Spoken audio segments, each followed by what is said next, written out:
How's it going, world? Welcome to my channel. First off, I'd just like to say a great big thank you to everyone who subscribed, liked and commented on my last video. I was so gobsmacked because I honestly thought I'd be lucky if I got maybe like 3 views in a month. So thank you so much, even though I'll admit the editing and filming was awful. But I'm hoping to get better through practice. Also, if you commented, it was much appreciated, I swear. Even though I didn't respond to everyone, it made my day, but I'm so awkward on the internet on the best of days, so I figured I'd just heart them all. So in case you haven't noticed, it's Easter! Yay! I love Easter. It's the best. You get chocolate, you get to stay at home, don't have to go to work. What's not to love? So like I said before, I was surprised to get pretty much any views at all, so I felt so guilty for not having anything planned for March. I'd already started for April and I barely had time for that, let alone a whole other doll. So apologies, I promise I will aim for a doll a month from now on. Okay, enough excuses and gushing and thank yous and long-winded openings. On to the doll. Okay, so for Easter I wanted to do a rabbit outfit and Love Nikki did not disappoint. I had the option of not 1, not 2, but 4 different outfits. In the end I wanted to challenge myself, so I chose this one. It's called the Tune of Dawn, and if I'm honest, I bit off way more than I could chew. If I had more time, then I'm sure I could do it, but I just wasn't expecting so much painting. I had to custom paint practically everything, so instead of showing you step by step every single little thing I did, because to be honest, it would just look like this. So instead, I'll just show you some highlights of when I actually remembered to pull my head back.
You know what's really sad is that I missed out a lot of the painting on that because, like I said, my head was covering pretty much all of it. So, after that life changer, we will now return to your normal doll video viewing. Thank you very much. So, I decided to use a Katrine Demure doll that I had already de-eared a little while ago. I'd had her for a while and I figured that a white rabbit specifically would look really good with a white skin tone to start with, so I chose to use her. The face was pretty basic in the end. I just went with lighter colours. I made her eyes blue, I made her lips nice and red. I didn't really have much of a plan, so I kind of mixed and matched her lips just to see what I liked, and in the end I went for something that was a bit bunny-ish. I was trying really hard to make it so that she didn't look too much like a cat in the end, and I'm not sure if I pulled it off, but I don't think she looks overly human, so that's something, I guess. This time I wanted to actually make her tights. I had to paint them, obviously, but in order to just get the tights going, I actually used this stretchy fabric that I found, again, at my local Spotlight. I think it was a remnant, so it was super cheap. I actually made the pattern out of masking tape. If you haven't already found her, then there's a lady called Walker Colors or something like that on YouTube. She's really good. I'll link her down below. She does a pretty comprehensive guide, I guess, on how to make tights and leggings for dolls, and it's really interesting. The only thing that I did differently was that I actually used my sewing machine instead of hand sewing at all, and that's mostly just because I'm lazy. I had to do a couple of adjustments here and there because the legs are just so weirdly portioned, but I think I got it in the end, and I've had to do a couple of adjustments since then just to keep them tight. As long as I don't take them on and off too often, then they should be fine.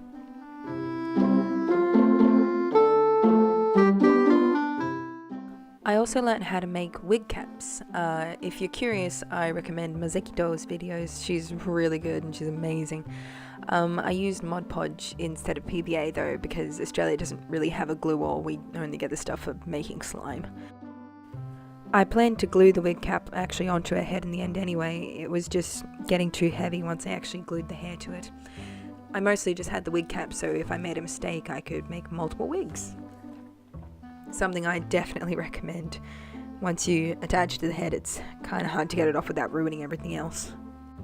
Now the shoes, I learnt from that experience as well, and instead of making them from scratch and attaching them to the feet, I actually chose to Dremel down some somewhat close to the desired shape shoes I already had, and then added to them with epoxy sculpt.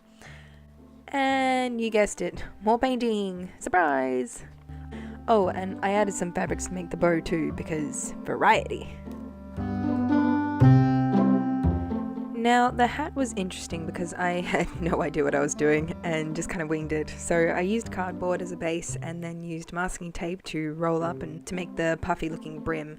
And then I just added and added until it looked about right. And finally I added fabric. And then painted! Here is actually where I glued some strips of blue fabric. Instead of painting it on, I chose to just cut out some thin strips and then just glue them around at fairly equal distances apart. I also laid down the hat in order to give me a good idea of how big I wanted the ears to be and cut them out of some more cardboard. I covered them in some white fabric that I found and it looked really fluffy. I think it's minky actually.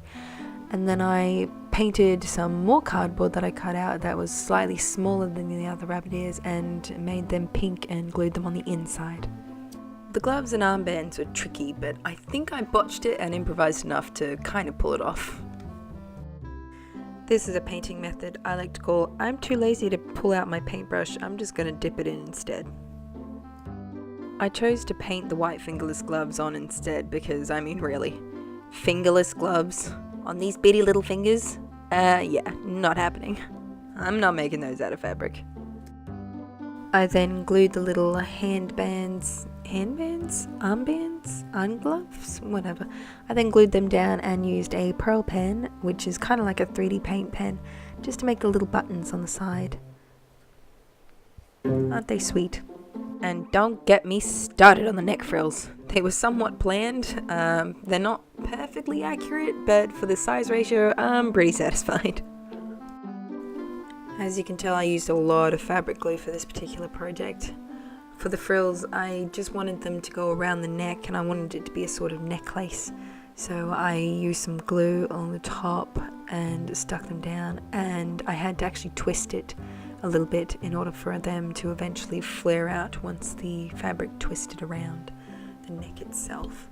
That was the idea anyway. I don't know if it worked as well as I wanted it to, but it kind of worked. In the end, I don't think I'll be putting her in her necklace / coat very often. I think I prefer her without it because the dress is just so cute and very detailed and pretty that it just seems a shame to cover it up with a little coat just for the sake of a neck frill that just makes her look bulky. So yeah, oh well, it's still a nice little accessory to have. Now the armbands I did actually So because they were two bits of fabric that I just figured needed to be a bit more secure, so I would do one blue, one yellow, one blue, one yellow, one blue, one yellow until I had enough, or so I figured. It was really hard to make them look poofy though, so in the end I actually glued them onto a piece of frill, white frill, that I saved from the last project, and I actually glued them kind of right side down to start with, flipped it over, and then tried to tuck in the other side so that it just looked a little puffier, and I think it worked. I like it. I then of course had to paint the little extra details, and I added some Velcro, which I did actually hand sew that Velcro onto it because it was just falling apart with the glue. Unfortunately, I made them a little bit too tight, but you know, live and learn. I also think it's important to incorporate all different kinds of methods when you're making a doll like this, especially when you're doing it at this scale. For the people who think that doll clothes should only be made by hand sewing, and hand sewing only, they're a bit strict for my taste. I feel like you should, as long as it looks good and it comes out the way that you want it to, then that's completely fine. For example, the underneath of the skirt, to make it super bulky on the front, I actually have a toothpick glued in from one side to the other just to make it stick out a little bit more underneath the blue fabric that has crisscrosses on it, because otherwise it just kind of falls flat. So in order to fix that, I just improvised, which I think everyone should embrace when they make things like this. If you're the only one that's going to see it especially, then you're the only one that's going to care. So try not to think too much about what other people are going to think of your methods and just make it work. And finally, the accessories. The handbag, I actually deconstructed an old watch that had run out of battery and was never getting a new one, so I just glued it to a base of sculpy and attached a chain. I then made the trumpet. Now the trumpet is also made of sculpy, and that was interesting.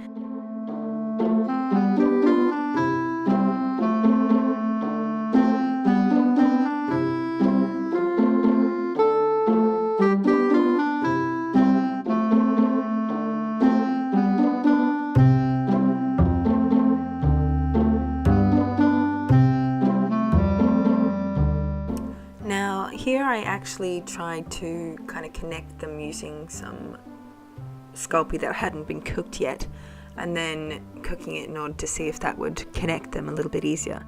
I couldn't do the small one, it was just too tiny, so I just did the bigger one, but unfortunately that didn't work in the end. It just kind of didn't do anything, so I actually just used some poly cement, which is, I think you can get it from any hobby craft store.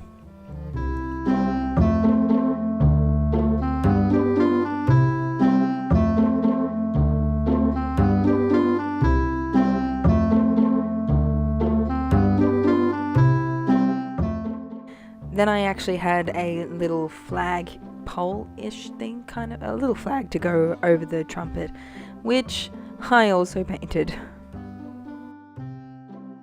That's it. Next one, there will be no paints. 9 paints. I am done with the paints. Okay, sorry about the freak out. Now, if I'm honest, totally worth it. I love how she turned out. I love the little dress and the little flaps and even her incredibly clumsy, chunky shoes. I just love her. And because I'm a complete cliche, I decided to name her Bonnie Rabbit. I know, super original, but I love it anyway.